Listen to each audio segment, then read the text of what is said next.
Hello बच्चों। तो आज हम बात करेंगे बहुत ही इंपॉर्टेंट टॉपिक आपका। आज हम पढ़ेंगे ऑप्टिकल इंस्ट्रूमेंट्स। फाइन। तो आज हम बात करने वाले हैं ऑप्टिकल इंस्ट्रूमेंट्स की। ऑप्टिकल इंस्ट्रूमेंट आपका रे ऑप्टिक्स में बहुत ही ज़्यादा इंपॉर्टेंट आपका टॉपिक है, तो थोड़ा आप उसको ध्यान से पढ़ेंगे। ठीक है जी। ऑप्टिकल इंस्ट्रूमेंट्स आपके बेसिकली होते क्या हैं? ऑप्टिकल इंस्ट्रूमेंट्स आपकी ये ऑप्टिकल डिवाइसेस होती हैं। They are the optical devices which enhances our visionary capabilities. हमारी देखने की जो क्षमताएं हैं उनको बढ़ाने का काम करते हैं आपकी ऑप्टिकल डिवाइसेस। ठीक है जी। तो ऑप्टिकल डिवाइसेस क्या आपकी है? तो आप डेफिनेशन लिख लीजिए। डेफिनेशन जो आपकी आ रही है कि आपकी क्या है? ऑप्टिकल डिवाइसेस हैं विच एनहेंसेस आवर विजनरी कैपेबिलिटीज़। हमारी देखने की जो क्षमता को एनहेंस करती हैं आपकी ये ऑप्टिकल इंस्ट्रूमेंट्स। फाइन। अब आपके जो ऑप्टिकल इंस्ट्रूमेंट्स हैं कितने टाइप के आपके होते हैं? आपके देखा जाए तो ब्रॉडली दो तरह के आपके ऑप्टिकल इंस्ट्रूमेंट्स हैं। पहला आपका जो ऑप्टिकल इंस्ट्रूमेंट है वो नेचुरल है ना, जैसे हमारी ह्यूमन आई है। हमारी ह्यूमन आई क्या एक नेचुरल ऑप्टिकल इंस्ट्रूमेंट आपके पास है। और दूसरा आपका है आर्टिफिशियल। आर्टिफिशियल मतलब मैनमेड, जो हमने बनाई हैं अपने इस नेचुरल आपका जो ऑप्टिकल डिवाइस है ह्यूमन आई की जो कैपेबिलिटीज़ है उसको एनहेंस करने के लिए हमने आर्टिफिशियली भी कुछ ऑप्टिकल डिवाइसेस बनाई हैं, जैसे कि माइक्रोस्कोप आपका हो गया, टेलीस्कोप आपके हो गए, है ना। तो आपका जो ऑप्टिकल इंस्ट्रूमेंट है बेसिकली ब्रॉडली हम दो उसमें कैटेगराइज करते हैं। पहला आपका क्या है? ये natural optical instruments, natural. Fine. दूसरा आपका आता है क्या? दूसरा आपका क्या है? दूसरा है आपका आर्टिफिशियल। नेचुरल में आपके पास आएगी ह्यूमन आई। ठीक है जी। ह्यूमन आई के बारे में क्लास 10 में भी आप पढ़ चुके होंगे और मेरे ख्याल से अच्छा खासा टॉपिक है। ठीक है।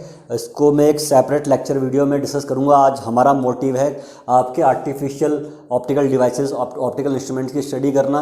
उसमें भी स्पेशली हम कंपाउंड माइक्रोस्कोप पे ज़्यादा फोकस करेंगे। ठीक है जी। अच्छा जी, सॉरी कंपाउंड माइक्रोस्कोप कह रहा हूँ मैं, माइक्रोस्कोप पे हम लोग ज़्यादा फोकस करेंगे। तो आर्टिफिशियल जो होते हैं, जैसा कि मैंने अभी आपको बताया, आर्टिफिशियल आपके ऑप्टिकल इंस्ट्रूमेंट्स क्या होते हैं? This optical instruments are made to enhance the capabilities of the human eye. ठीक है जी। तो दो प्रकार के आप पढ़ेंगे इसमें। पहला आपका क्या है? माइक्रोस्कोप है, माइक्रोस्कोप। देन आपका टेलीस्कोप है। ठीक है जी। माइक्रोस्कोप में आप दो तरह के माइक्रोस्कोप पढ़ेंगे। एक सिंपल माइक्रोस्कोप है आपके पास और दूसरा आपके पास है कंपाउंड माइक्रोस्कोप। ठीक है जी। और जो टेलीस्कोप है, टेलीस्कोप भी आपके दो तरह के आपके होते हैं। रिफ्लेक्टिंग टाइप जो रिफ्लेक्शन ऑफ लाइट पे बेस्ड होते हैं रिफ्रैक्शन टाइप, रिफ्रैक्टिंग टाइप जो रिफ्रैक्शन ऑफ लाइट पे बेस्ड होते हैं। तो पहला आपका रिफ्रैक्शन टाइप, रिफ्रैक्शन टाइप, और दूसरा आपका रिफ्लेक्शन टाइप, रिफ्लेक्शन टाइप। ठीक है जी। और रिफ्रैक्शन टाइप में भी आपके होते हैं कौन कौन से? एस्ट्रोनॉमिकल टेलीस्कोप, टेरेस्ट्रियल टेलीस्कोप, है ना। एस्ट्रोनॉमिकल और टेरेस्ट्रियल। और जो रिफ्लेक्शन टाइप होते हैं इसमें आप पढ़ेंगे क्या क्या? पहला आपका गैलीलियन, इसमें आपका होता है न्यूटोनियन, आपका होता है न्यूटोनियन टाइप। ठीक है जी। और एक कैसिग्रेनियन टाइप, ठीक है जी। तो गैलीलियन, कैसिग्रेनियन, आपका न्यूटोनियन, इस तरह के आप टेलीस्कोप में पढ़ने वाले हैं। ठीक है जी। हमारा मेन फोकस में रहेगा रिफ्रैक्शन टाइप, एस्ट्रोनॉमिकल टेलीस्कोप, और जो आपके गैलीलियन, न्यूटोनियन और आपका ये कैसिग्रेनियन टेलीस्कोप आपके होते हैं। कैसिग्रेनियन तीसरा आपका जगह नहीं है तो मैं लिख नहीं रहा हूँ, पर हम लोग उसको पढ़ेंगे। ठीक है जी। बट टेलीस्कोप में मैं टेलीस्कोप को मैं एक सेपरेट लेक्चर वीडियो में डिस्कस करूँगा। अभी हम लोग फोकस करेंगे अपने आप को केवल माइक्रोस्कोप पे। ठीक है जी। तो इसको आप लोग नोट कर लीजिए। ट्री थोड़ा आपको दिमाग में चीज़ें रखने में काम आएगा आपका ये। ठीक है जी। अब हम बात करते हैं माइक्रोस्कोप की। ठीक है जी। हम माइक्रोस्कोप की बात कर लेते हैं। माइक्रोस्कोप आपका क्या होता है? तो जैसे कि मैंने आपको बताया कि माइक्रोस्कोप आपके पास एक ऑप्टिकल इंस्ट्रूमेंट है, आर्टिफिशियल ऑप्टिकल इंस्ट्रूमेंट है। किस काम आता है आपका ये? आपकी जो ह्यूमन आई है उसकी जो नॉर्मल विजन कैपेबिलिटीज़ है उसको एनहेंस करने का काम में आपका आता है। ठीक है जी। अब आपको पता है हम लोग एक हद तक छोटा ऑब्जेक्ट दे सकते हैं, उस लिमिट के बाद हम अगर कोई छोटा ऑब्जेक्ट हो उसको हम देख नहीं सकते हम लोग, है ना। तो बहुत छोटे ऑब्जेक्ट को जिसको कि हम नेकेड आई से नहीं देख सकते हैं, उनको ऑब्जर्व करने के लिए हम जिस ऑप्टिकल डिवाइस का जिस ऑप्टिकल इंस्ट्रूमेंट का यूज़ करते हैं, that optical instrument is called microscope. तो अब मैं लेने वाला हूँ आपका बहुत ही इंपॉर्टेंट टॉपिक आपका माइक्रोस्कोप। तो माइक्रोस्कोप क्या होता है भाई? आपकी जो डेफिनेशन है फ्लैश हो रही है, इसको आप एक बार नोट कर लीजिए। माइक्रोस्कोप क्या है? ऑप्टिकल डिवाइस या optical instrument which is use to observe microscopic objects. Fine. चलिए जी। अब हम आगे बढ़ते हैं। माइक्रोस्कोप भी आपके दो तरह के आपके होते हैं। माइक्रोस्कोप है ना, बहुत ही सूक्ष्म, बहुत ही छोटे छोटे माइक्रो ऑर्गेनिज्म को ऑब्जर्व करने के लिए यूज़ करते हैं हम लोग। दो तरह के आपके हैं, एक आपका है सिंपल माइक्रोस्कोप, दूसरा आपका कंपाउंड माइक्रोस्कोप। इनको वन बाय वन हम डिस्कस कर लेते हैं। पहला आपका हमारे पास आएगा क्या, सिंपल माइक्रोस्कोप। सिंपल माइक्रोस्कोप क्या होता है भाई, सिंपल माइक्रोस्कोप आपका कुछ नहीं, एक सिंपल सा कन्वर्जिंग लेंस होता है, एक simple converging lens, convex lens आपका होता है, ठीक है जी। तो सिंपल जो माइक्रोस्कोप होता है it is a simple converging lens, simple convex lens आपका होता है, ठीक है जी। अच्छा जी, आपने कॉन्वेक्स लेंस से जो आपकी इमेजेस बनती हैं उनके केस के बारे में पढ़ा होगा, 6 केस होते हैं आपके, है ना, आपने पढ़ा होगा मेरे ख्याल से, how images are formed by convex lens, आपने देखा था। 6 केसेस आपने क्लास 10 में पढ़े होंगे, क्लास 12 में शायद आप लोगों ने पढ़े हो। तो उसमें एक केस में जब आपका जो ऑब्जेक्ट होता है आपके लेंस के ऑप्टिकल सेंटर और फोकस के बीच में रखा होता है ऑब्जेक्ट, उस केस में ये जो लेंस होता है, कॉन्वेक्स लेंस होता है, इस ऑब्जेक्ट की वर्चुअल इमेज बनाता है। अदरवाइज अगर आपने फोकस के बेंड रखा है इस ऑब्जेक्ट को, कहीं पे भी रखो आप, तो ये लेंस उसकी एक रियल इमेज बनाएगा और उल्टी इमेज बनाएगा, है ना, रियल और उल्टी इमेज। सीधी इमेज कब बनाएगा, जब ये ऑब्जेक्ट एफ और ओ के बीच में रखा होता है। केवल इस केस में आपको पता है ये हमारा कन्वर्जिंग लेंस इसकी एक वर्चुअल और सीधी इमेज बनाता है, ठीक है जी। तो आपका क्या होता है, मैंने क्या बताया आपका, सिंपल माइक्रोस्कोप आपका क्या है एक, अच्छा आपने ये भी पढ़ा होगा कि जो कॉन्वेक्स लेंस, ये वाला जो लेंस होता है, ये लेंस कॉन्वेक्स लेंस, आपकी किसी ऑब्जेक्ट की जो वर्चुअल इमेज बनती है, जो किसी ऑब्जेक्ट की, ये ऑब्जेक्ट है, इसकी अगर वर्चुअल इमेज बनाएगा तो बड़ी इमेज बनती है, मैग्नीफाइड इमेज बनती है, इस ऑब्जेक्ट से बड़ी इमेज बनती है ना। कॉन्वेक्स लेंस की जो वर्चुअल इमेज होती है वो मैग्नीफाइड होती है, और कॉन्केव लेंस की वर्चुअल इमेज डिमिनिश्ड होती है, छोटी होती है, कॉन्वेक्स की वर्चुअल इमेज बड़ी होती है। तो पता होना चाहिए आपको ये सारी चीज़ें, ठीक है जी। तो बस आप देख रहे हैं, हम भी क्या करेंगे, हम भी एक सिंपल माइक्रोस्कोप ऑब्जेक्ट ले, जिसको हमें ऑब्जर्व करना वो लेंगे, ठीक है जी, और उसको हम प्लेस करेंगे कहाँ पर, हमारे कॉन्वेक्स लेंस जो हम यूज़ कर रहे हैं, कॉन्वेक्स लेंस हम यूज़ कर रहे हैं, उसके फोकस और ऑप्टिकल सेंटर के बीच में रखेंगे उसको, और उसको ऑब्जर्व करेंगे यहाँ से, उसको ऑब्जर्व करेंगे भैया, है ना, यहाँ से आप इसको ऑब्जर्व करोगे, इसको ऑब्जर्व करोगे तो इसकी एक मैग्नीफाइड इमेज आपको दिखेगी आपकी आँख को, ठीक है जी। तो कहने मतलब क्या है, इस तरीके से आप एक मैग्नीफाइड इमेज ऑब्टेन करते हो। अब क्या होता है, कैसे होता है, इसको हम डिस्कस कर लेते हैं एक बार, ठीक है जी, रे डायग्राम के थ्रू। तो देख लीजिए आप लोग, सपोज आपके पास एक कॉन्वेक्स लेंस है, ठीक है, ये इसका प्रिंसिपल एक्सिस है, ये इसकी ऑप्टिकल सेंटर है, ये इसका फोकल पॉइंट है, ठीक है जी। आपका जो ऑब्जेक्ट है उस ऑब्जेक्ट को मैं रख लेता हूँ, ऑब्जेक्ट को हम रख लेते हैं यहाँ भैया यहाँ पर, ठीक है जी। इस ऑब्जेक्ट को मुझे ऑब्जर्व करना है, आँख आपकी उधर है, आप उसको वहाँ से ऑब्जर्व कर रहे हो। तो आपको पता है जो लाइट रे आपकी प्रिंसिपल एक्सिस जो ऑप्टिकल सेंटर से पास होती हैं वो विदाउट एनी डेविएशन सीधी पास हो जाती हैं, ठीक है। ये बात का rules of refraction of light तो पता होने चाहिए, ऑप्टिकल सेंटर से पास होने वाली लाइट बिना किसी रिफ्रैक्शन के अनडेविएटेड पास हो जाती है थ्रू थिन लेंसेज के थ्रू केवल, ठीक है जी। क्योंकि अगर थिक लेंसेज होंगे तो वो तो अलग तरह से थोड़ा बिहेव करते हैं, तो आपकी हायर क्लासेस में आपके हैं, जब आप बीएससी या बीटेक वगैरह करेंगे तो आपकी उसमें आएंगी वो थिक लेंसेज के थ्रू। हमारे सिलेबस में केवल थिन लेंसेज के थ्रू है, थिन लेंसेज। तो ऑप्टिकल सेंटर से पास होने वाली लाइन अनडेविएटेड पास हो जाती है, ठीक है। और जो लाइट रे पैरेलल होती है, प्रिंसिपल एक्सिस से पैरेलल होती है, आफ्टर रिफ्रैक्शन सबको पता है वो लाइट रे फोकस से पास होती है। कहाँ से पास होती है, फोकस से पास होती है आपकी, ठीक है जी, फोकस से पास होती है। अब आपको दिख रहा है, क्या दिख रहा है, आपको दिख रहा है कि ये दोनों रिफ्रैक्टेड रेज हैं, ये तो डाइवर्जिंग नेचर की, कैसे नेचर की, डाइवर्ज हो रही हैं। तो ये एक्चुअली तो मीट करेंगे नहीं, तो आप इनको वर्चुअली मीट कराओगे in order to form the image form करने के लिए इनको वर्चुअली मीट कराएंगे। मैं पीछे की तरफ प्रोड्यूस करूँगा इनको, पीछे की तरफ प्रोड्यूस करा आपने इसको,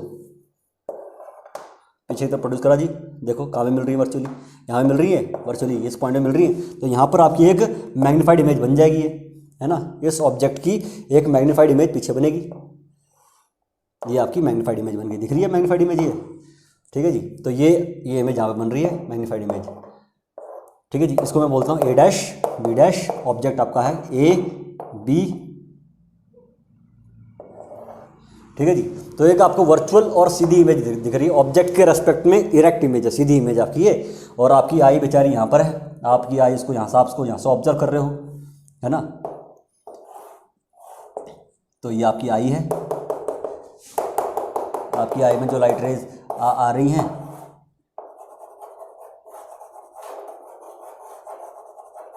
ठीक है जी, आपकी आई को लगेगा ऑब्जेक्ट वहाँ पर है, तो इन दैट वे आपको एक मैग्नीफाइड इमेज दिखेगी इस ऑब्जेक्ट की। अच्छा जी, अब ध्यान रखेंगे आप लोग, आपने अभी तक पढ़ा होगा लीनियर मैग्नीफिकेशन क्या होता है, आपने पढ़ा होगा लेटरल मैग्नीफिकेशन क्या है। अब हम एक टर्म नहीं आएगी आपकी, that is called angular magnification. और दूसरा मैं आपको चीज़ बता दूं, आपकी जो ह्यूमन आई होती है, this human eye is sensitive to angular magnification only. हमारी जो ह्यूमन आई होती है ये एंगुलर मैग्नीफिकेशन के प्रति सेंसिटिव होती है। कैसे? सन कितना बड़ा है, सन तो बहुत बड़ा है ना, बहुत बड़ा है, फिर भी आपको छोटा सा दिखता है वो, है ना।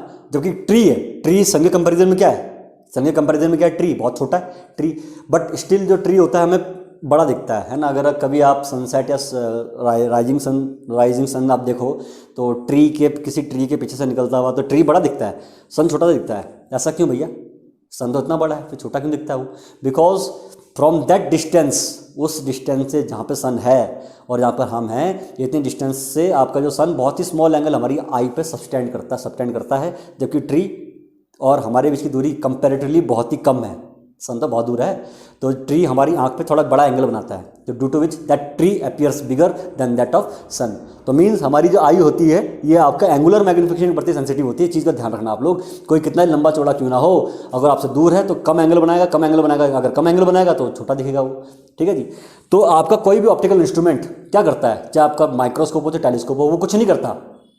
जो आपका ऑब्जेक्ट आपकी आंखों में एंगल बना रहा था, ऑब्जेक्ट जो एंगल बना रहा था उस एंगल को बड़ा कर देता है, उस एंगल को बड़ा कर देता है आपका, ये आपका कोई भी ऑप्टिकल इंस्ट्रूमेंट उस एंगल को बड़ा कर देता है, ठीक है जी, समझ गए ना। चलिए जी ठीक है। तो एंगुलर मैग्नीफिकेशन की जो डेफिनेशन होती है माइक्रोस्कोप के केस में और टेलीस्कोप के केस में थोड़ी अलग अलग होती है, तो थोड़ा आप इसका ध्यान रखेंगे। अभी माइक्रोस्कोप के केस में एंगुलर जो मैग्नीफिकेशन होता है क्या होता है इसको मैं डिस्कस कर लेता हूँ। तो हम बात कर रहे हैं एंगुलर मैग्नीफिकेशन की, एंगुलर मैग्नीफिकेशन, ठीक है जी। It is different from the linear और लेटरल मैग्नीफिकेशन।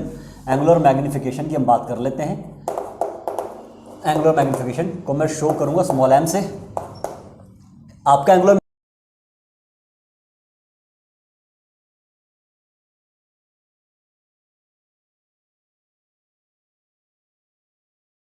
मैग्नीफिकेशन क्या होता है भाई, डेफिनेशन आपको फ्लैश हो रही है, इस डेफिनेशन को आप एक बार देख लीजिए, ठीक है जी। एंगुलर मैग्नीफिकेशन आपको क्या है, नोट कर लीजिए इसको, ठीक। अब देखिए एंगुलर मैग्नीफिकेशन, जैसे आपको पता है ऑब्जेक्ट ये आपकी आई है, मैं कहता हूँ जी अगर लेंस नहीं, सॉरी, ये सपोज आपकी आई है, ये आई ऑब्जर्वर की आई है ये, ठीक है जी। आपको होता है जो हमारा नियर पॉइंट है 25 सेंटीमीटर होता है, कितना होता है 25 सेंटीमीटर होता है, और 25 सेंटीमीटर से ज़्यादा पास रखी हुई चीज़ को आप बिना ज़्यादा स्ट्रेस के नहीं देख सकते। तो मतलब हमारी आई की जो व्यूइंग रेंज होती है वो 25 सेंटीमीटर से लेकर इन्फिनिटी तक होती है। 25 सेंटीमीटर ज़्यादा पास रखना है तो ज़्यादा से ज़्यादा कितना पास रखोगे, 25 सेंटीमीटर, है ना। और से लेके इन्फिनिटी तक आप ऑब्जेक्ट को रख दो तो आपकी आई उसको देख लेगी, कोई दिक्कत नहीं है। 25 सेंटीमीटर से ज़्यादा पास रखोगे तो मेरे ख्याल से उस चीज़ को आप नहीं देख पाओगे, थोड़ा सा आई में स्ट्रेस बहुत ज़्यादा बढ़ जाएगा। तो नॉर्मल जो एडल्ट्स होते हैं उनकी जो नॉर्मल व्यूइंग रेंज होती है वो 25 सेंटीमीटर से लेकर इन्फिनिटी तक आपकी होती है, ठीक है जी। तो हमारा नियर पॉइंट 25 सेंटीमीटर है, फार पॉइंट हमारा इन्फिनिटी है। Is that clear? चलिए जी ठीक है। अगर ऑब्जेक्ट, जिस ऑब्जेक्ट को आप डायरेक्टली वॉच करना चाह रहे हो, जिसको डायरेक्टली आप ऑब्जर्व करना चाह रहे हो, अगर मैं उसको 25 सेंटीमीटर दूर रखूँ, 25 सेंटीमीटर दूर क्यों रखा मैंने, बिकॉज हमारी आई का जो नियर पॉइंट है जहाँ तक आप उस ऑब्जेक्ट को ऑब्जर्व कर सकते हो, देख सकते हो, वो कितना नियर पॉइंट 25 सेंटीमीटर है ना। 25 सेंटीमीटर से ज़्यादा पास रखा ऑब्जेक्ट देखना थोड़ा मुश्किल हो जाता है, उसको आप इतना बढ़िया तरीके से नहीं देख पाओगे, थोड़ा ब्लर सा दिखेगा आपको, समझ गए ना। तो 25 सेंटीमीटर दूर रखा हुआ ऑब्जेक्ट आपकी आंखों पर, डायरेक्ट आंखों पे, बीच में कोई लेंस नहीं है, बीच में कोई ऑप्टिकल डिवाइस नहीं है, बीच में कोई माइक्रोस्कोप नहीं है, बीच में कोई टेलीस्कोप नहीं है, तो 25 सेंटीमीटर दूर रखा हुआ ऑब्जेक्ट आपकी आई पर डायरेक्टली जो एंगल बनाता है दैट एंगल है ना, इस दैट टेकन एज अल्फा, उस एंगल को हम अल्फा लेते हैं, ठीक है जी। और अगर समझ गए ना, और मतलब 25 सेंटीमीटर दूर आंख से 25 सेंटीमीटर दूर रखा हुआ, मतलब इस लेंस से 25 सेंटीमीटर दूर रखा हुआ। क्यों भैया? क्योंकि आप इस ह्यूमन अपनी आंख को इस लेंस से बिल्कुल टच करके देखते हो ना, बिल्कुल टच करके देखते हो आप, तो डिस्टेंस चाहे मैं इस लेंस से निकालूं चाहे आंख से आई से निकालूं, बात तो एक ही है, ठीक है जी। तो इससे 25 सेंटीमीटर दूर रखा हुआ ऑब्जेक्ट है ना, इससे 25 सेंटीमीटर दूर रखा हुआ ऑब्जेक्ट जितना एंगल आपकी आंख में बनाएगा तो that angle is taken as alpha, ठीक है जी। अब फाइनल इमेज जो आपकी एंगल बना रही है, आपकी इस आई पर एंगल बना रही है, यूं कहूँ इस लेंस पर जो एंगल बना रही है final image, that angle is taken as beta, उसको हम कहते हैं बीटा, ठीक है जी। तो डेफिनेशन क्या होती है, आपका जो एंगुलर मैग्नीफिकेशन होता है वो बीटा और अल्फा का रेशियो होता है, बीटा कौन सा एंगल है भैया? फाइनल इमेज आपकी आंख पे जो एंगल बना रही है, it is the angle made by final image on aided eye का मतलब क्या होता है भाई?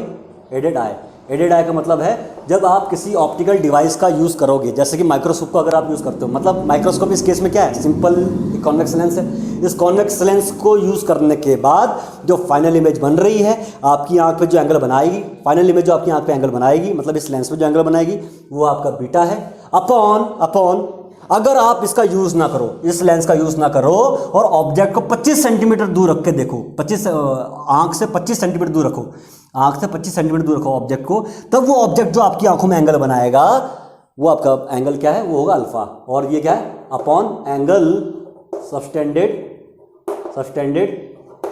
Bye an object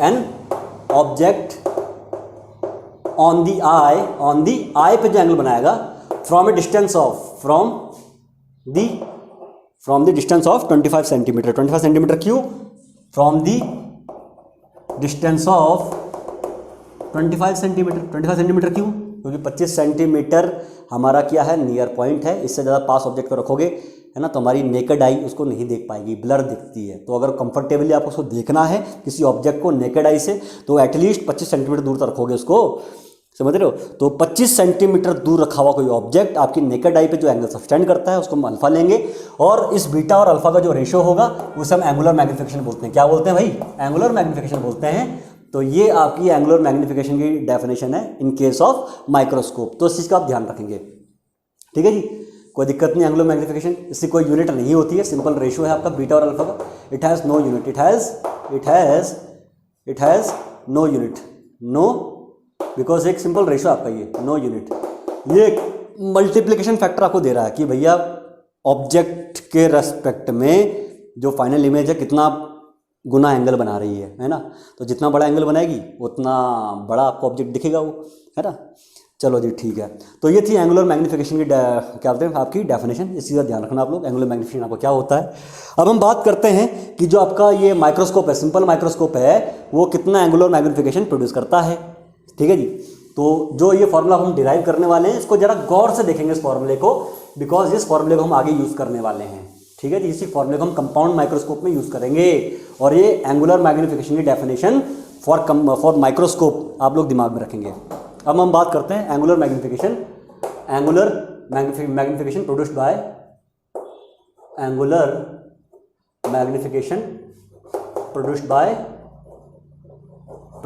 by simple microscope. तो सिंपल माइक्रोस्कोप कितना एंगुलर मैग्नीफिकेशन प्रोड्यूस करता है, इसको हम लोग देख लेते हैं एक बार। भैया बीटा और अल्फा का रेशियो निकालना है, ठीक है जी। अच्छा, पहले तो हम बीटा देख लेते हैं भैया, कितना आपका बीटा कितना है। फाइनल ऑब्जेक्ट है अभी। अच्छा, ये फाइनल इमेज का एटलीस्ट आंख से कितनी दूर बननी चाहिए? फाइनल इमेज आपकी इस आई से या यूँ कहूँ मैं, इस लेंस से एटलीस्ट कितनी दूर बननी चाहिए? 25 सेंटीमीटर दूर बननी चाहिए एटलीस्ट, है ना। उससे ज़्यादा पास बनेगी तो बेचारी आई को देखने में दिक्कत होगी, है ना। तो मतलब आपकी जो ये फाइनल इमेज बननी चाहिए एटलीस्ट यहाँ से 25 सेंटीमीटर दूर बननी चाहिए, और मैक्सिमम इन्फिनिटी बन जाए, कोई दिक्कत नहीं है। मतलब 25 सेंटीमीटर के बाद कहीं भी बन जाए, हमें कोई दिक्कत नहीं है, बस एटलीस्ट मिनिमम डिस्टेंस यहाँ से यहाँ तक 25 सेंटीमीटर होनी चाहिए, ठीक है जी। तो हम पहले मैग्नीफिकेशन, जो हम एंगुलर मैग्नीफिकेशन का फॉर्मूला डिराइव करेंगे, पहले डिराइव करेंगे जनरल केस के लिए कि आपकी इमेज 25 सेंटीमीटर से लेकर इन्फिनिटी के बीच में कहीं पे भी है एक इमेज, तो उसके लिए हम एंगुलर मैग्नीफिकेशन का फॉर्मूला डिराइव करेंगे फॉर सिंपल माइक्रोस्कोप। फिर सेकंड केस में हम देखेंगे नॉर्मल एडजस्टमेंट में आपको पता ही है फाइनल इमेज कहाँ बनती है। फाइनल इमेज नॉर्मल एडजस्टमेंट में वो बनती है आपकी इन्फिनिटी में बनती है। कहाँ बनती है? इन्फिनिटी में बनती है, ठीक है जी। तो दूसरा हम देखेंगे इन्फिनिटी पे, और लास्ट में देखेंगे हम आपकी फाइनल इमेज जो बन रही है ये आंख से 25 सेंटीमीटर दूर बन रही है। कितने दूर बन रही है? Final image is forming at 25 centimetre from the lens और आई, ठीक है जी, लेंस और आई। तो उसे हम कहते हैं नियर पॉइंट एडजस्टमेंट। तो हम ये 3 केसेस में एंगुलर मैग्नीफिकेशन की स्टडी करेंगे। एक तो जनरल केस कि फाइनल इमेज आपको कहीं भी बन जाए 25 सेंटीमीटर से लेकर इन्फिनिटी के बीच में। दूसरे केस में हम देखेंगे आपकी जो फाइनल इमेज बन रही है वो इन्फिनिटी में बन रही है, that is called normal adjustment. और तीसरे केस में हम देखेंगे तो final image is forming at the 25 centimetre from the eye, है ना, तो उसे कहते हैं हम नियर पॉइंट एडजस्टमेंट। तो इन तीनों को वन बाय वन हम डिस्कस कर लेते हैं। तो पहले हम बात कर रहे हैं जनरल केस के लिए। जनरल केस मतलब 25 सेंटीमीटर से लेकर, जरूरी नहीं कि 25 सेंटीमीटर बन रही है फाइनल इमेज, जरूरी नहीं कि इन्फिनिटी बन रही है फाइनल इमेज, कहीं भी बन सकती है। तो जनरल फॉर्मूला हम लोग डिराइव कर लेते हैं। तो उसके लिए बीटा भैया कितना होगा, बीटा, अच्छा अभी मैं साइन नहीं रखूंगा, यू वी एफ किसी का साइन नहीं रखूंगा, हम साइन को बाद में रखेंगे जब हम उनकी वैल्यूज रखेंगे फॉर्मूले में, तो इसका ध्यान रखेंगे। तो अभी आपको बताइए ऑब्जेक्ट डिस्टेंस है, ये क्या है, यू है, ठीक है जी, ये यू है नहीं, ये वी है। अभी फाइनल इमेज अगर आप यहाँ बन रही है ना, तो इसको वी लेंगे हम। ये यू आपका ये है, यू आपका ऑब्जेक्ट डिस्टेंस ये है, ओ बी जो भी आप बोलोगे ओ बी, ठीक है जी, ओके। तो बीटा अभी कितना होगा भैया, फाइनल इमेज कितना एंगल बना रही है यहाँ पर, फाइनल इमेज बना रही है बीटा एंगल, बीटा एंगल। अच्छा अल्फा बीटा जो भी एंगल है, चाहे ऑब्जेक्ट जो एंगल बना रहा है, चाहे फाइनल इमेज जो एंगल बना रही है, फाइनल इमेज जो एंगल बना रही है आई पे, तो ये अल्फा बीटा सब बहुत ही स्मॉल है। तो आप टेन बीटा को सिंपली बीटा लिख सकते हो, साइन बीटा को साइन अल्फा, साइन बीटा को आप सिंपली बीटा लिख सकते हो, है ना। उसी तरह से tan alpha ten sine alpha को आप सिंपली अल्फा लिख सकते हो। इस चीज़ का ध्यान रखना आप लोग, ठीक है जी। तो इस केस में फाइनल इमेज ने बीटा एंगल बनाया है आई पे, तो बीटा भैया कितना होगा, बीटा आपको दिख रहा है, ये वाला ट्रायंगल भी बीटा एंगल फॉर्म कर रहा है, ये वाला ट्रायंगल में भी बीटा एंगल है, तो मैं छोटा वाला ट्रायंगल लूँगा, ठीक है, छोटा वाला ट्रायंगल। तो in small triangle A B हो, तो आपको दिख रहा है टेन बीटा, टेन बीटा कितना है, टेन बीटा की वैल्यू, या सिंपली मैं कहूँ बीटा की वैल्यू, क्योंकि मैंने बताया बीटा बहुत ही स्मॉल है, बीटा की वैल्यू कितनी है, perpendicular upon base A B upon B O, A B upon B O, it will be A B upon B O, और बी ओ क्या चीज़ है, यू है, बी ओ क्या चीज़ है, यू है। तो बी ओ की जगह मैं सिंपली यू लिख सकता हूँ, बी ओ की जगह क्या लिखेंगे हम लोग, यू लिखेंगे, इक्वेशन नंबर 1। ये डायरेक्शन बड़ी इंपॉर्टेंट है, थोड़ा ध्यान रखेंगे आप लोग। सिंपल माइक्रोस्कोप है ना, उसी को हम आगे कंपाउंड माइक्रोस्कोप में यूज़ करेंगे, ठीक है जी। और अल्फा की वैल्यू कितनी भैया, tan alpha, tan alpha, tan alpha को सिंपली हम अल्फा भी लिख सकते हैं। तो मैंने आपको बताया था इस ऑब्जेक्ट को, इस ए बी ऑब्जेक्ट को अगर मैं 25 सेंटीमीटर दूर रख दूँ, कितनी दूर रख दूँ भाई, अगर ऑब्जेक्ट को आप 25 सेंटीमीटर दूर रखोगे आई से, है ना, ये आपकी आई है, आई है ना, आपकी ये आई है, तो यहाँ से 25 सेंटीमीटर दूर रखोगे, कैपिटल डी बोलते हैं उसको, लीस्ट डिस्टेंस और डिस्टिंक्ट विजन बोलते हैं। तो तब जो ये आपकी आंखों पे एंगल बनाएगी, इस एंगल को बोलते हैं हम अल्फा, इसको क्या बोलते हैं हम अल्फा। और ये क्या आपका, ये तो ऑब्जेक्ट है ए बी, है ना, तो अल्फा कितना होगा भैया, अल्फा कितना होगा, ten alpha, perpendicular upon base A B upon capital D, है ना। तो इक्वेशन नंबर 2 है आपका ये, ठीक। तो मेरे ख्याल से यहाँ तो कोई दिक्कत नहीं होगी। तो आपका एंगुलर मैग्नीफिकेशन कितना आ जाएगा, एंगुलर मैग्नीफिकेशन, एंगुलर मैग्नीफिकेशन आपका होता है, एंगुलर मैग्नीफिकेशन याद रखना, एंगुलर मैग्नीफिकेशन, ये एंगुलर मैग्नीफिकेशन है, एंगुलर मैग्नीफिकेशन, ये आपका हो जाएगा कितना, एंगुलर मैग्नीफिकेशन आपका है एम, ये हो जाएगा beta upon alpha, beta upon alpha. Beta की वैल्यू कितनी है भाई, बीटा की वैल्यू आपकी A B upon U, A B upon U upon alpha की वैल्यू कितनी है, अल्फा की वैल्यू ये है alpha A B upon D, A B upon capital D, A B से बी कट हो जाएगा। तो एंगुलर मैग्नीफिकेशन एम की वैल्यू कितनी आ जाएगी, डी अपॉन यू आपकी आ जाएगी, डी अपॉन यू, ठीक है जी। ये एंगुलर मैग्नीफिकेशन आपका आ गया। याद रखना मैंने आपका साइन नहीं रखे हैं, प्लस माइनस जो भी है साइन नहीं रखें। अभी हम साइन को कब रखेंगे, जब हम वैल्यूज़ रखेंगे, डी की 25 सेंटीमीटर जो की जो भी वैल्यू रखोगे, तब आप साइन कन्वेंशन का यूज़ करना, ठीक है जी। तो ये होता है जनरल केस के लिए फॉर्मूला, जनरल केस के लिए, जब आपका ऑब्जेक्ट कहीं पर भी रख सकता हो, कहीं कहीं सॉरी आपकी इमेज कहीं भी फॉर्म हो रही हो, 25 सेंटीमीटर बाद कहीं भी फॉर्म हो रही है, डजंट मैटर, ठीक है जी। तो ये आपका मैग्नीफिकेशन फॉर्मूला आपका बनता है, ठीक है जी। अब हम बात करेंगे किसकी, पहले बात करेंगे हम लोग नियर पॉइंट एडजस्टमेंट। आपकी फाइनल इमेज कहाँ बन रही है, आंख से 25 सेंटीमीटर दूर बन रही है, ठीक है जी। तो अब हम बात कर लेते हैं, इसको नोट कर लेंगे आप लोग। तो नियर पॉइंट एडजस्टमेंट मेरे ख्याल से समझ में आपको आ गया है ना, नियर पॉइंट एडजस्टमेंट। अब हम बात कर लेते हैं, पहला नियर पॉइंट एडजस्टमेंट की बात करते हैं, नियर पॉइंट एडजस्टमेंट। और आप लोगों को पता है ये नियर पॉइंट एडजस्टमेंट के केस में जो मैग्नीफिकेशन की वैल्यू मिलती है ये मैक्सिमम होती है, इस चीज़ का ध्यान रखेंगे, ठीक है। नियर पॉइंट एडजस्टमेंट, और ये होता है maximum angular magnification, maximum angular magnification क्यों होता है, थोड़ी देर में सब पता चल जाएगा आपको, एंगुलर मैग्नीफिकेशन, ठीक है जी। इस केस में मैक्सिमम एंगुलर मैग्नीफिकेशन आपका मिलता है, ये चीज़ ध्यान रखना, है ना। It is the case of maximum angular magnification. कितना होता है देखते हैं हम लोग।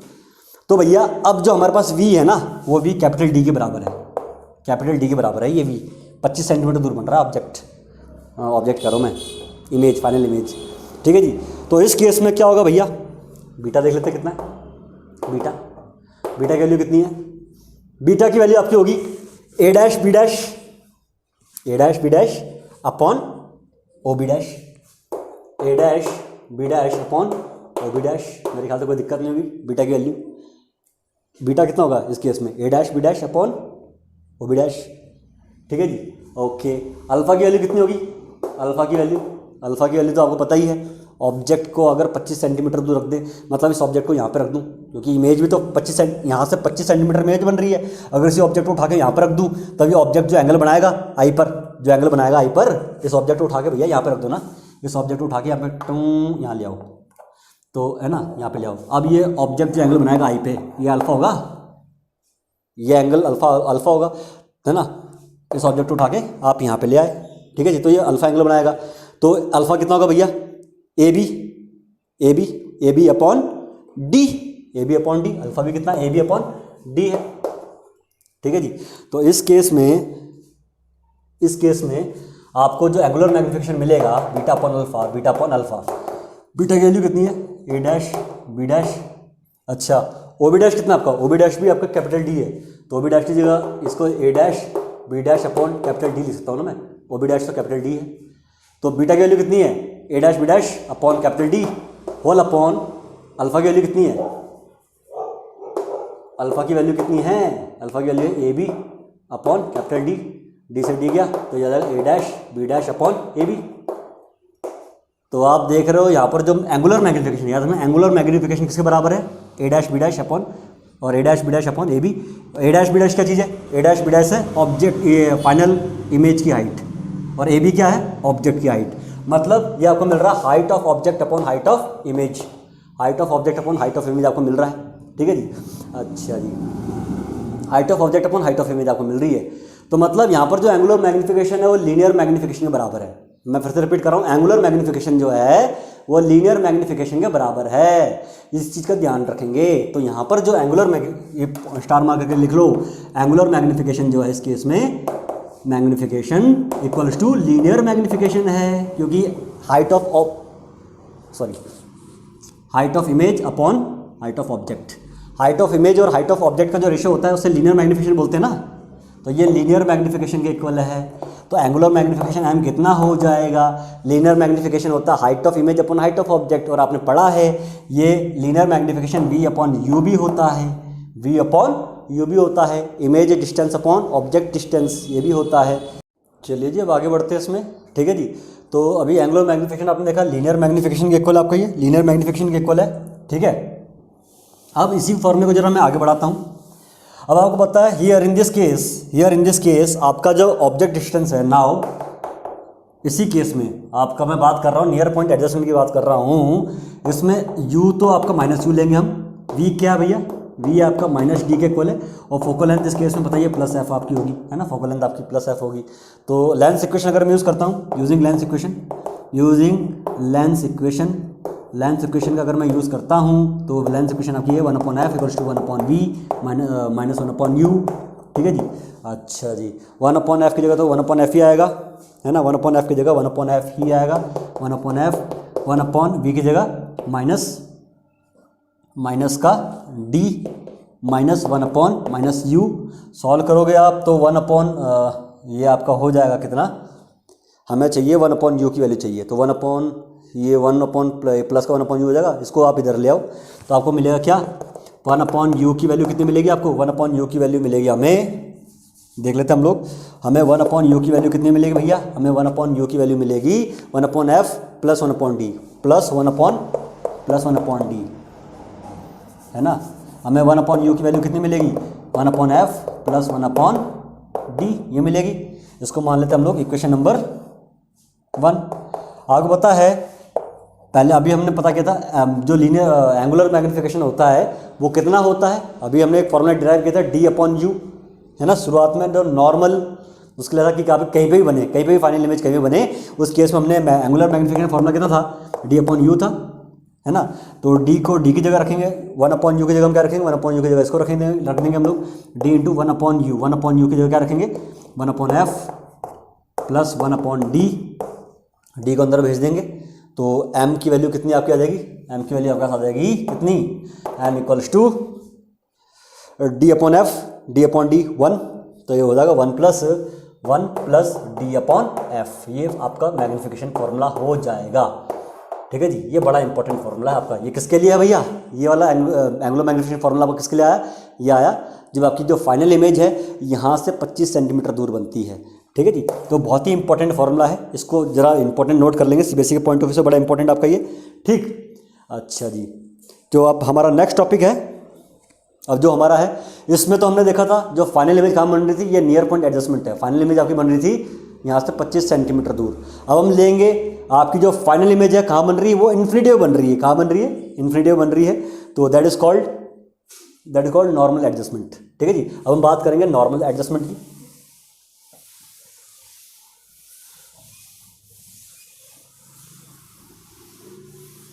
याद है सारी डायरेक्शन जो मैं करवा रहा हूँ बहुत ज़्यादा इंपॉर्टेंट है, जिसको मैं आगे कंपाउंड माइक्रोस्कोप में यूज़ करूँगा, तो थोड़ा ध्यान देंगे आप लोग, है ना।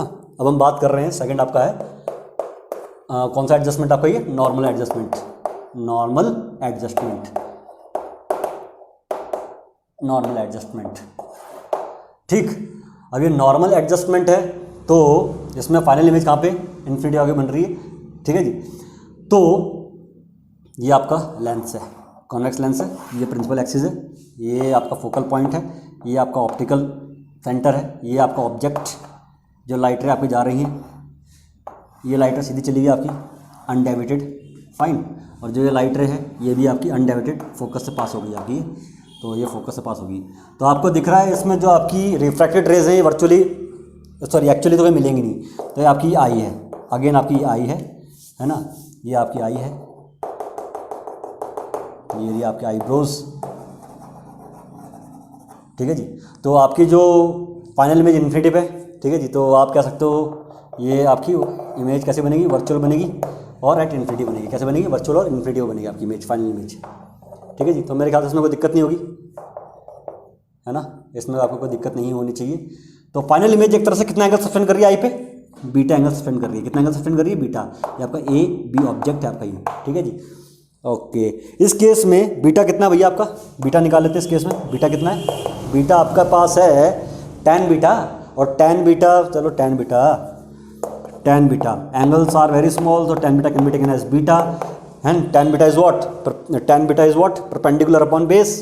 तो परपेंडिकुलर कितना भैया, ए बी, और बेस कितना आपके पास, ओ बी, है ना, ओ बी है, तो ओ बी को आप लिख लेंगे यू। क्या लिखेंगे आप, यू। ठीक है जी, ऑब्जेक्ट की डिस्टेंस ओ बी। ठीक है जी, इसी का ध्यान रखेंगे आप। सेकंड थिंग आपको क्या है, अल्फा कितना है, सिमिलरली अल्फा की वैल्यू कितनी है, अल्फा क्या होता है, आपको बताया कि आपका यही ऑब्जेक्ट अगर 25 सेंटीमीटर दूर रखा हो, कितना दूर रखा हो आई से, 25 सेंटीमीटर दूर रखा हो ये ऑब्जेक्ट आपका, ये ऑब्जेक्ट अगर आई से, इस आई से 25 सेंटीमीटर दूर रखा हो, कैपिटल डी डिस्टेंस पर रखा हो, तब जो ये एंगल सस्टेन करता है, इस एंगल को हम अल्फा बोलते हैं।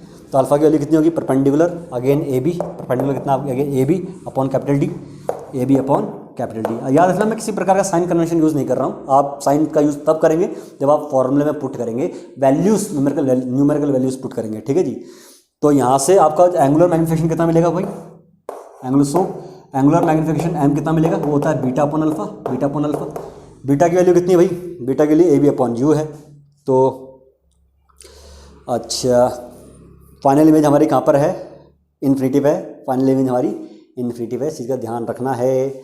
Okay okay okay okay, tan beta, तो d अपॉन यू आपको मिलेगा, ये वही फॉर्मूला है d अपॉन यू। नाउ इस लेंस के लिए अगर मैं इस लेंस की बात करूं, अगर मैं लेंस इक्वेशन का यूज़ करूं, यूजिंग लेंस इक्वेशन यहाँ यूज़ कर लेते हैं हम लोग। अगर मैं लेंस इक्वेशन का यूज़ करता हूं, लेंस इक्वेशन का अगर मैं यूज़ करूं, है ना, यूजिंग लेंस इक्वेशन, अगर मैं लेंस इक्वेशन का यूज़ करता हूं, अब होता ही है इस केस में u कितना भैया, माइनस यू है। ठीक है, v कितना है, माइनस इन्फिनिटी है। फोकस लेंथ पॉजिटिव होती है कॉन्वेक्स लेंस की। ठीक है जी, तो आपको मिलेगा 1 upon F equals to 1 upon V की जगह minus infinity, minus 1 upon minus U, कितना हो जाएगा भैया आपके पास, ये आएगा सॉल्व करके 1 upon U equals to 1 upon F, 1 upon U equals to 1 upon F. ठीक है जी, तो 1 अपॉन यू की ये वैल्यू कहाँ पुट कर देंगे, ये मैग्नीफिकेशन वैल्यू आपकी आई, M equals to D upon U. So जो एंगुलर मैग्नीफिकेशन की वैल्यू कितनी हो जाएगी, डी अपॉन यू है, D into one upon U है ना। तो D into one upon U था, one upon U can be taken as one upon F, तो वन अपॉन एफ, तो ये हो जाएगा D upon F, D upon F. ये आपकी ये वैल्यू हो जाएगी मैग्नीफिकेशन की। कब? एंगुलर मैग्नीफिकेशन वैल्यू कब? जब आपका फाइनल इमेज कहाँ पे, इन्फिनिटी पे है। अगर आपने गौर किया हो, पहले जब 25 सेंटीमीटर में बन रही थी फाइनल इमेज, 25 सेंटीमीटर बन रही थी, उस केस में फॉर्मूला था मैग्नीफिकेशन का 1 प्लस डी बाय एफ, है ना। और इस केस में है सिंपली डी बाय एफ। तो आप देख सकते हो कि आपका ये कब था, ये था आपका नियर पॉइंट एडजस्टमेंट, जब फाइनल इमेज आपकी 25 सेंटीमीटर बन रही थी। तो जब 25 सेंटीमीटर में बन रही थी इमेज, वो उसमें जो एंगुलर मैग्नीफिकेशन था वो 1 ज़्यादा है, 1 ज़्यादा है। किससे? जब आपकी इमेज इन्फिनिटी में बन रही है। तो इन्फिनिटी में जब बन रही है, जब इन्फिनिटी में बन रही है, तब जो मैग्नीफिकेशन है उसमें 1 ऐड कर दोगे तो आपको क्या मिल जाएगा, the angular magnification when the final image is at 25 centimetre from the eye से 25 सेंटीमीटर दूर। समझ गए ना। तो चीज़ का ध्यान रखना, दोनों ही केस में जो एंगुलर मैग्नीफिकेशन है, दोनों एक्सट्रीम केसेस में, एक में 25 सेंटीमीटर फाइनल इमेज बन रही है, एक में इन्फिनिटी फाइनल इमेज बन रही है, तो दोनों केस में जो एंगुलर मैग्नीफिकेशन डेवलप हो रहा है इस कॉन्वेक्स लेंस के द्वारा, उनका जो उस एंगुलर मैग्नीफिकेशन का जो डिफरेंस है वो 1 होगा। ठीक है जी। तो ये चीज़ आपको दिमाग में रखनी है। ठीक है जी। तो ये चीज़ का ध्यान रखेंगे। और ये मिनिमम होता है, ये क्या होता है, मिनिमम होता है, ये क्या होता है, मिनिमम, वो है ना, ये मिनिमम मैग्नीफिकेशन होता है। इस चीज़ का ध्यान रखना आपने। तो इसको नॉर्मल एडजस्टमेंट को क्या बोलते हैं हम, minimum angular magnification, minimum angular magnification भी कह सकते हो आप। It is the case of minimum angular magnification, ठीक है। इस चीज़ का ध्यान रखेंगे। तो बोर्ड में पूछ सकता है कि मिनिमम एंगुलर मैग्नीफिकेशन केस में फाइनल इमेज कहाँ बनती है, उस केस के लिए आप मैग्नीफिकेशन फार्मूला क्या होता है, एंगुलर मैग्नीफिकेशन फार्मूला, तो भैया डी अपॉन एफ होता है। ठीक, ये था आपका सिंपल माइक्रोस्कोप। अब हम बात करेंगे कंपाउंड माइक्रोस्कोप की। ठीक है जी। अब हम माइक्रोस्कोप पढ़ रहे हैं तो उसमें हम बात करने वाले हैं कंपाउंड माइक्रोस्कोप की। जैसा नाम से जाहिर है, अगर मुझे ज़्यादा पावर का चाहिए, ज़्यादा पावर का माइक्रोस्कोप चाहिए, तो 2 तरीके हैं। या तो लेंस की मोटाई बढ़ा दो, पावर ज़्यादा हो जाएगी। पर लेंस की मोटाई को बढ़ाने की दिक्कत बहुत, आप एक लिमिट तक ही किसी लेंस की मोटाई बढ़ा सकते हो। उससे ज़्यादा मोटा आपने लेंस किया तब क्या होता है कि ड्यूरिंग जब आप उस लेंस को कूल करते हो, क्योंकि लेंस बनता कैसे है, आपका जो मोल्टन स्टेट में जब ग्लास होता है उसको आप सॉलिडिफाई करते हो।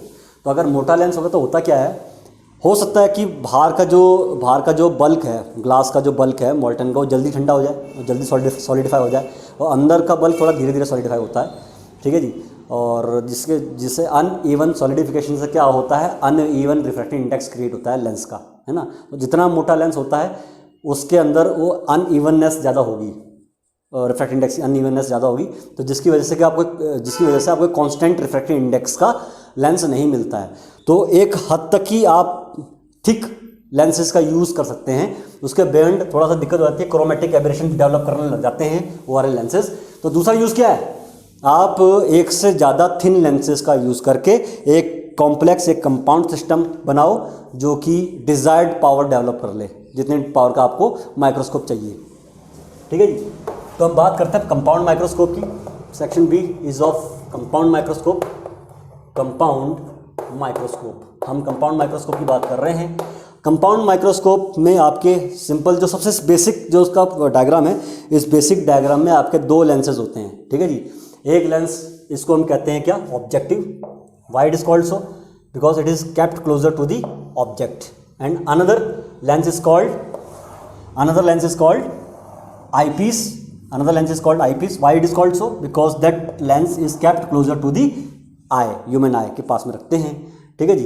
तो ये है ऑब्जेक्टिव है, एक लेंस आपका ये ऑब्जेक्टिव है, it is kept closer to the, समझ रहे हो। याद रखना, जो लेंस छोटा है स्मॉलर लेंस है। ऑब्जेक्टिव लेंस की क्या क्या विशेषताएं हैं ऑब्जेक्टिव लेंस की, ऑब्जेक्टिव लेंस स्मॉलर अपर्चर, इसका स्मॉल अपर्चर होता है, स्मॉल अपर्चर, फोकल लेंथ कम होती है, लेस फोकल लेंथ क्या होती है, पर पावर से ज़्यादा होती है, बट हाई पावर का होता है। और जो दूसरा लेंस यूज़ करते हैं थोड़ा बड़ा लेंस होता है, वो थोड़ा बड़ा लेंस होता है जो आई के पास रखा होता है, that is called eyepiece. Eyepiece की क्या क्या कैरेक्टरिस्टिक्स हैं भाई, ये इसका लार्ज अपर्चर होता है, बड़ा साइज होता है, लार्ज अपर्चर, ठीक है, लार्जर देन आपकी ऑब्जेक्टिव लेंस। फिर इसका होता है फोकल लेंथ ज़्यादा बड़ी होती है, लार्ज फोकल लेंथ, इसकी फोकल लेंथ बड़ी होती है, large focal length, focal length. और पावर पर कम होती है इसकी, less power than that of objective lens, मतलब ये वाले की पावर ज़्यादा होती है, पीछे वाले की लेंस की पावर कम होती है, लेस पावर, ठीक है जी। तो ये प्रॉपर्टीज़ होती हैं ऑब्जेक्टिव लेंस और आईपीस की, ठीक है जी। अब हम रे डायग्राम में फोकस करते हैं। सपोज हमें जिस ऑब्जेक्ट को वॉच करना है वो ऑब्जेक्ट आपका ये है, ठीक है जी। तो ये ऑब्जेक्ट आपका ये है, जिस ऑब्जेक्ट को आप वॉच करना चाह रहे थे, इस ऑब्जेक्ट का रे डायग्राम देख लेते हैं हम लोग। सॉरी, ये आपका ऑब्जेक्ट है जिसको हमें वॉच करना है, ए बी, ए बी, ठीक है जी। तो ये ए बी ऑब्जेक्ट है, इसका जो रे डायग्राम है, जो लाइट पैरेलल लाइट जा रही हैं और जो एक ऑप्टिकल सेंटर से पास हो रही हैं, ऑप्टिकल सेंटर से पास, डायरेक्ट पास हो गया आपकी ये। तो इसने इसकी इमेज कहाँ बना दी भैया, यहाँ पे बना दी, थोड़ा ज़्यादा दूर हो गया था, ये यहाँ पे इसकी इमेज बन गई, ठीक है जी। इसकी इमेज यहाँ बन गई,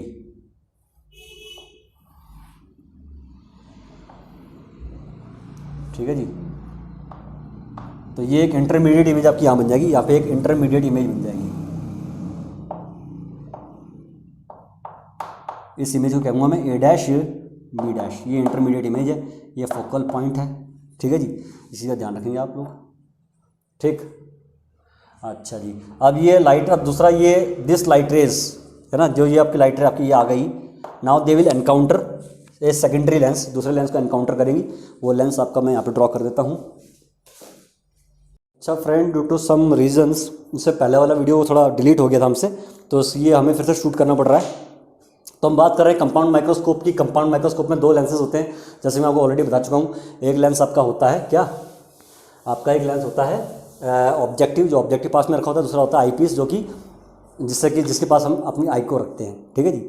तो उसको हम रीड्रॉ कर लेते हैं। ये आपके पास है ऑब्जेक्टिव है, ये आपके पास क्या है, आई पीस है। पीछे इससे बड़ा जो लेंस होगा वो आई पीस आपका होगा, ठीक है जी। पहले रे डायग्राम बना लेते हैं हम लोग। रे डायग्राम, ये आपके पास है ऑब्जेक्ट, ऑब्जेक्ट आपने यहाँ पे प्लेस किया हुआ है, ये ऑब्जेक्ट है,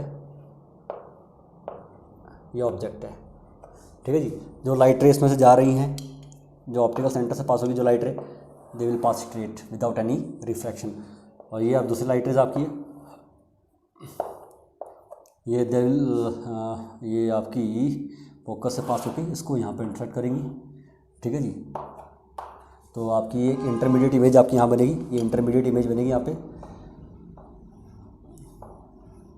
तो intermediate image will form at this place.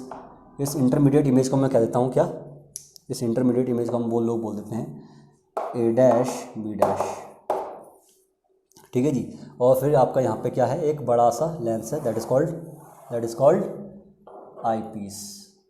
ये बड़ा सा लेंस है, आई लेंस या आई पीस कह सकते हैं आप इसको, ठीक है जी। अच्छा जी, अब है ना, अब जो फाइनली इमेज आपकी बनेगी, फाइनल इमेज बनाने से पहले एक लाइट रे मैं ले लेता हूँ, जो कि बिल्कुल इसके ऑप्टिकल सेंटर से पास हो रही लाइट रे। ये लाइट रे को हम डिस्कस कर लेते हैं। दिस लाइट रे इज पासिंग फ्रॉम दी, है ना, एक लाइट रे आपकी ये जा रही है,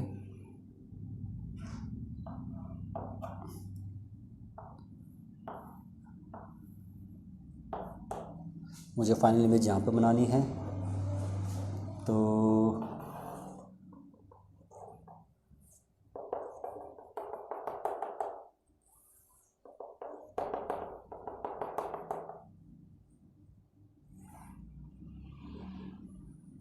एक लाइट रे आपकी ये हो रही है आफ्टर रिफ्रैक्शन, और दूसरी लाइट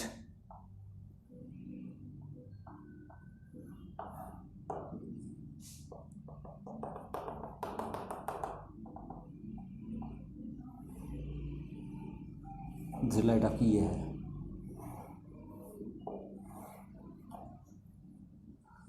ठीक है जी। तो आपको दिख रहा है ये 3 लाइट रेज हैं,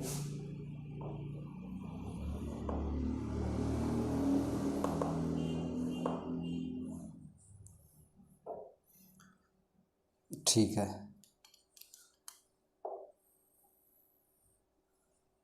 है ना। तो ये तो आपकी 3 लाइट रेज हैं, इसको आपने पीछे की तरफ प्रोड्यूस किया, इनको आपने पीछे की तरफ प्रोड्यूस करना है।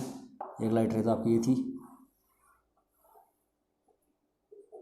एक लाइट रे आपकी ये है,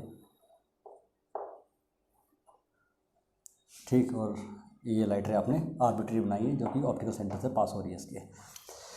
तो फाइनल इमेज आपकी यहाँ पे बन रही है। तो यहाँ पर हम लोग ड्रॉ कर लेते हैं ये फाइनल इमेज, ये फाइनल इमेज है।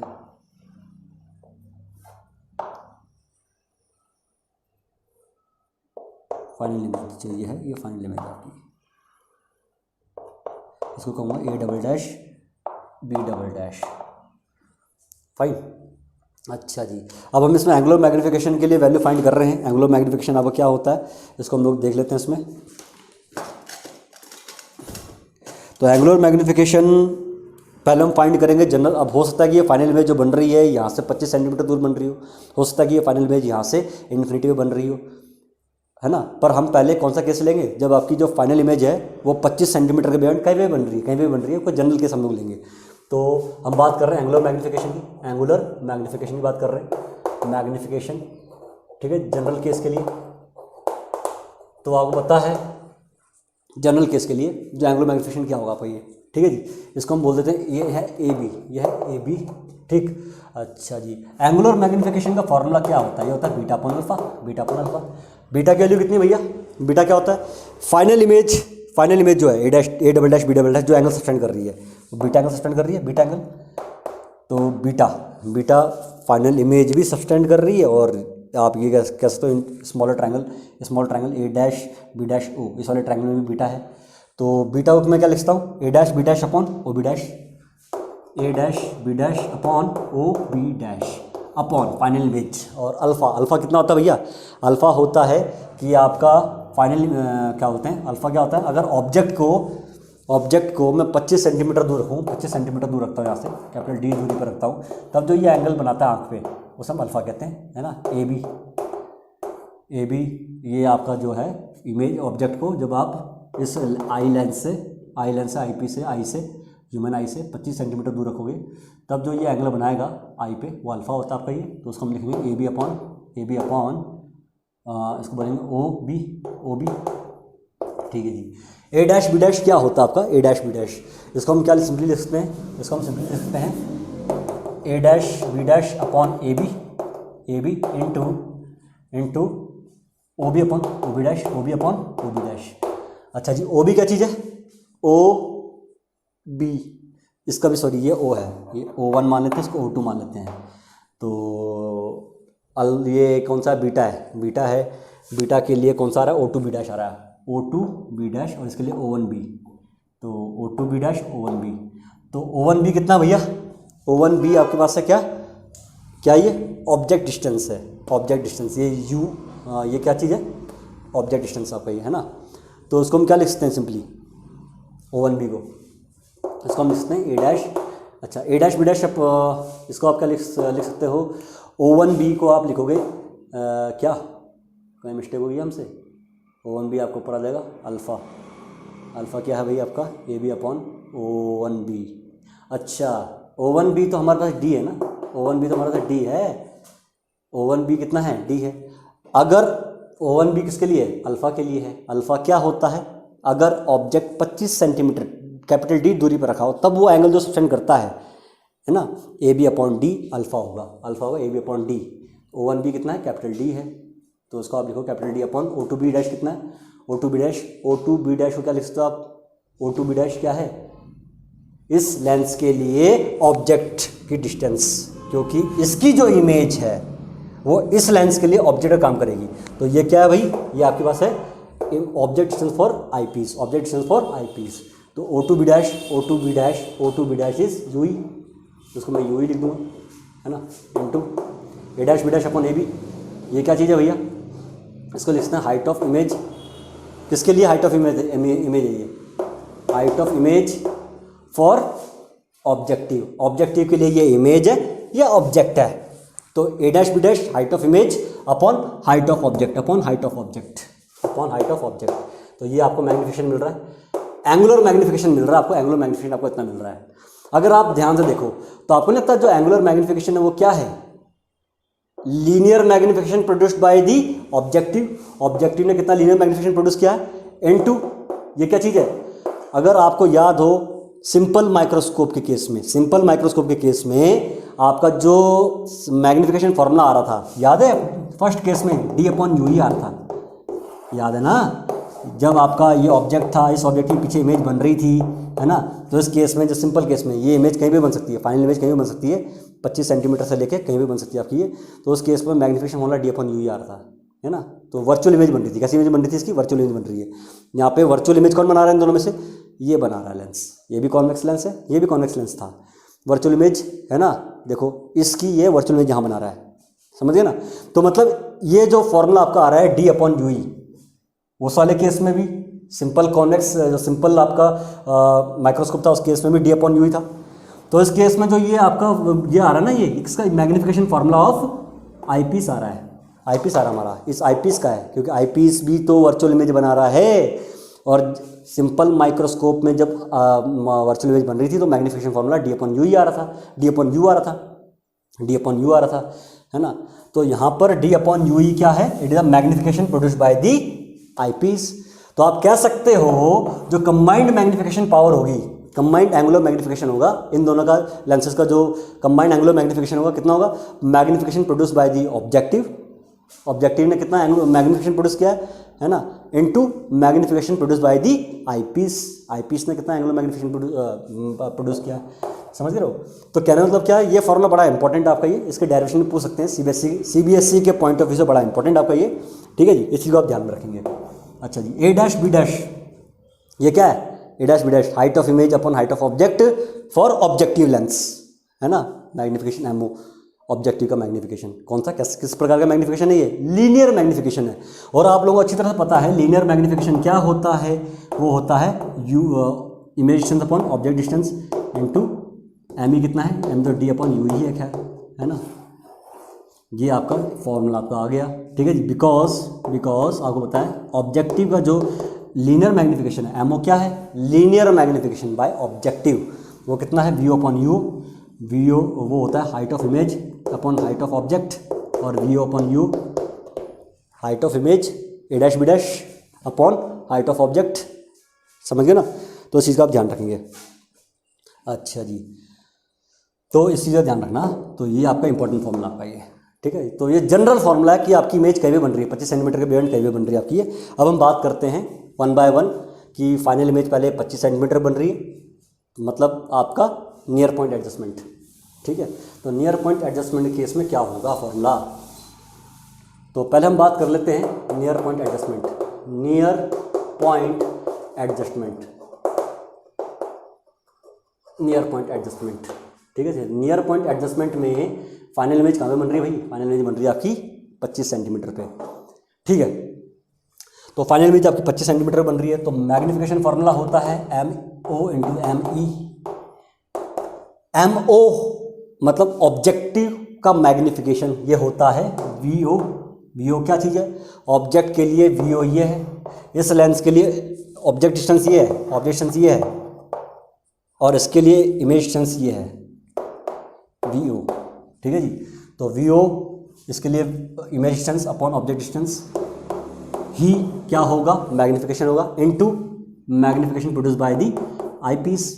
आईपीस के लिए आपको पता है आईपीस क्या कर रहा है, इस इंटरमीडिएट इमेज की फाइनल इमेज कहाँ बना रहा है, 25 सेंटीमीटर बना रहा है, यहाँ से कितने दूरी बना रहा है, 25 सेंटीमीटर बना रहा है यहाँ से।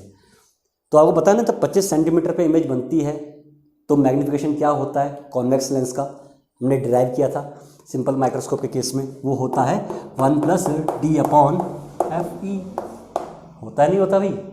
तो यहाँ से आपका मैग्नीफिकेशन फार्मूला क्या आ जाएगा, VO/UO इंटू 1 + d/fe। तो ये आपका मैग्नीफिकेशन फार्मूला है जब आपकी फाइनल इमेज माइक्रोस्कोप, जो फाइनल इमेज होती है यहाँ से 25 सेंटीमीटर दूर बनती है। ये बात क्लियर होगी मेरे ख्याल से, ठीक है जी। तो दूसरा आपका है, दूसरा नॉर्मल एडजस्टमेंट, नॉर्मल, अच्छा जी, ये नियर पॉइंट एडजस्टमेंट को बोलते हैं मैक्सिमम एंगुलर, इसमें मैक्सिमम एंगुलर मैग्नीफिकेशन आपको मिलता है, मैक्सिमम एंगुलर मैग्नीफिकेशन आपको देखने को मिलेगा इसमें, ठीक है जी। अब बात करते हैं नॉर्मल एडजस्टमेंट की, नॉर्मल एडजस्टमेंट की हम बात कर लेते हैं। तो इसमें आपको क्या मिलता है भैया, मिनिमम एंगुलर मैग्नीफिकेशन आपको देखने को मिलता है, एंगुलर मैग्नीफिकेशन देखने को मिलता है आपको।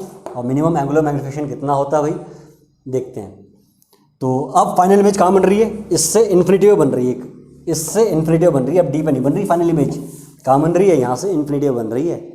तो उस केस में जो एंगुलर मैग्नीफिकेशन आपको बताइए, कंपाउंड माइक्रोस्कोप के केस में एंगुलर मैग्नीफिकेशन होता है MO × ME, ठीक है जी।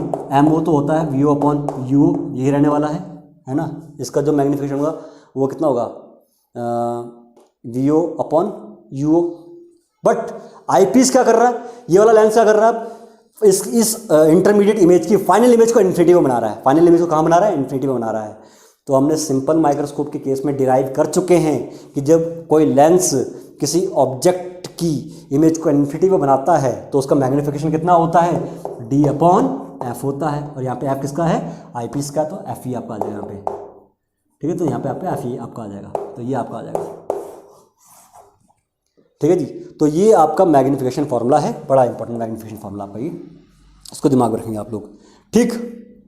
तो ये आपके दो बैक टू बैक ये फार्मूला आपके आ गए हैं, एक तो ये वाला फार्मूला, एक तो ये वाला फार्मूला, ठीक, जिसको आप दिमाग में रखेंगे।